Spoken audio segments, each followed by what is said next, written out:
Hello tout le monde! Dans l'attente de leur voiture électrique, de leur nouvelle voiture électrique, certains d'entre vous m'ont demandé quelle carte de recharge il fallait pour utiliser les bornes publiques.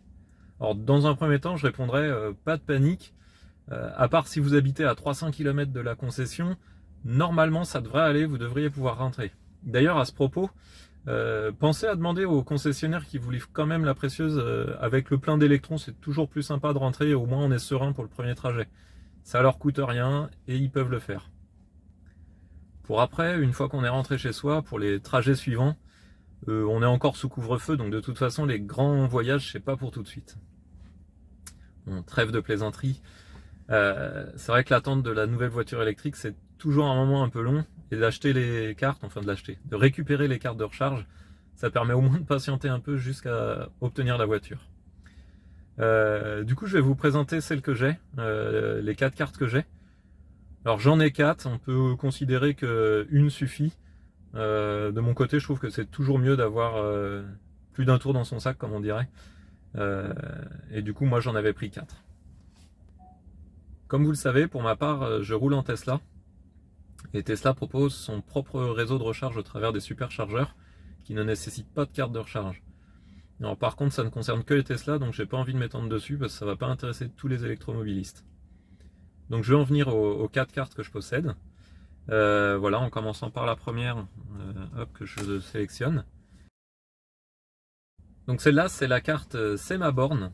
Je l'ai prise parce que j'habite dans les Yvelines et c'est la carte du gestionnaire de la majorité des bornes qu'on trouve dans le département.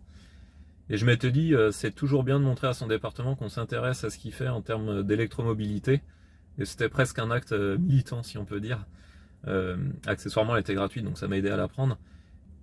Sauf que récemment, le réseau C'est ma borne a changé sa politique tarifaire sur les bornes. Ça veut dire qu'en fait on avait pas mal de bornes gratuites et ils viennent de passer au payant. Donc en soi je suis pas contre le payant, hein. Il faut bien payer l'électricité d'un coup, la maintenance de la borne de l'autre.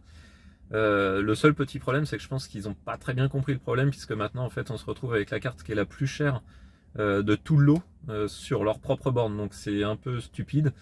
Et en fait, je dois dire que je l'ai abandonnée et la carte, elle est même plus dans la voiture. En fait, là, je l'ai sortie pour la vidéo, mais en fait, je ne l'utilise plus. La carte Fresh Miles. Alors celle-là, elle est payante. Elle coûte 5 euros, donc ça reste encore accessible. Elle présente des tarifs qui sont parfois intéressants. Alors pour l'instant, celle-là, j'ai pas encore eu l'occasion de l'utiliser, donc c'est par rapport aux infos qu'ils donnent sur leur site. De temps en temps, elle peut être intéressante en termes de tarifs. Elle a surtout l'avantage que sur certaines bornes, les tarifs sont composés à partir de ce qu'ils proposent et on se retrouve avec un prix global pour la recharge qui est relativement bien positionné. Donc à mon avis, elle n'est pas enfin elle n'est pas obligatoire. Ça peut être bien de l'avoir, on va dire qu'elle est parmi les optionnels, mais bon, comme je ne l'ai pas encore utilisée, je préfère pas trop m'étendre dessus. La carte suivante, c'est la carte Shell New Motion. Alors c'est rigolo, Shell, hein, c'est un pétrolier qui s'intéresse à l'électromobilité, on peut quand même le noter. Celle-là, je l'ai pris pour un truc tout bête, c'est pour le réseau Ionity, de bornes de recharge très rapide sur autoroute. Avec la carte Shell New Motion, on obtient des tarifs qui sont tout à fait compétitifs. Et donc c'est surtout pour ça que je l'ai pris. Pour la majorité des électromobilistes, je pense que je la conseille quand même, puisqu'elle permet d'avoir un tarif qui est loin d'être dégueu sur autoroute.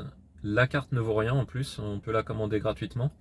Et bien sûr, après, en donnant un moyen de paiement, comme pour toutes les cartes, en fait, on récupère le paiement sur Ionity et sur d'autres réseaux de recharge aussi. Après, il faut faire gaffe, c'est pas forcément la meilleure en termes de tarifs sur les réseaux publics, mais elle a quand même l'avantage, au moins pour Ionity. La dernière carte que j'ai,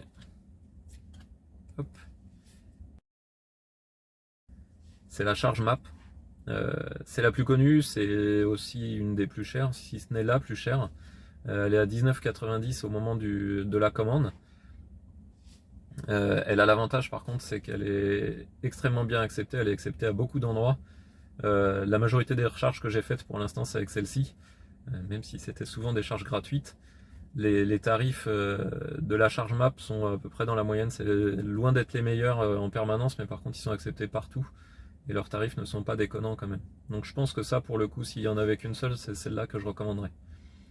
En plus, accessoirement, j'utilise pas mal leur application pour connaître la dispo des bornes et où il y en a.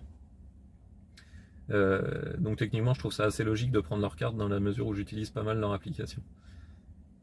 Si ça vous intéresse, je pourrais faire une vidéo sur les applications et les sites internet à connaître pour les électromobilistes, typiquement pour trouver les bornes de recharge, pour savoir comment préparer votre trajet, où est-ce que vous pourrez vous arrêter en fonction d'où vous allez et de quelle voiture vous possédez.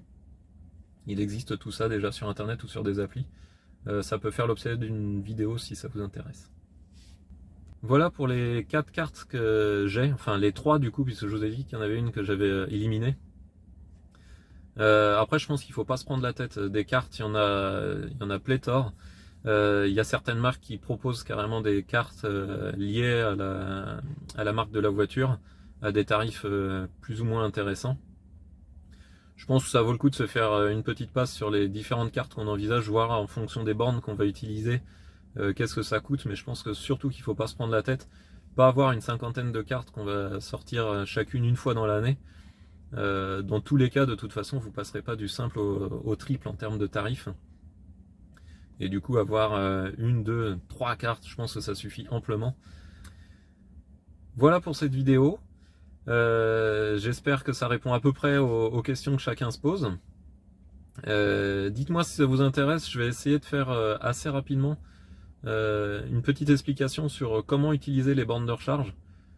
Parce qu'on se dit c'est tout bête, et la première fois, comme toutes les premières fois, il y a bien au moins un truc qui va se passer de travers.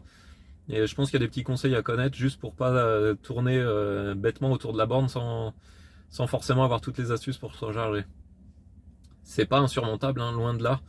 Je dirais que c'est même plus facile qu'un plein d'essence, mais il y a toujours des petits trucs à connaître. C'est quand même plus sympa de bénéficier de l'expérience des autres. Voilà, j'essaierai de vous faire cette petite présentation. Allez, ciao!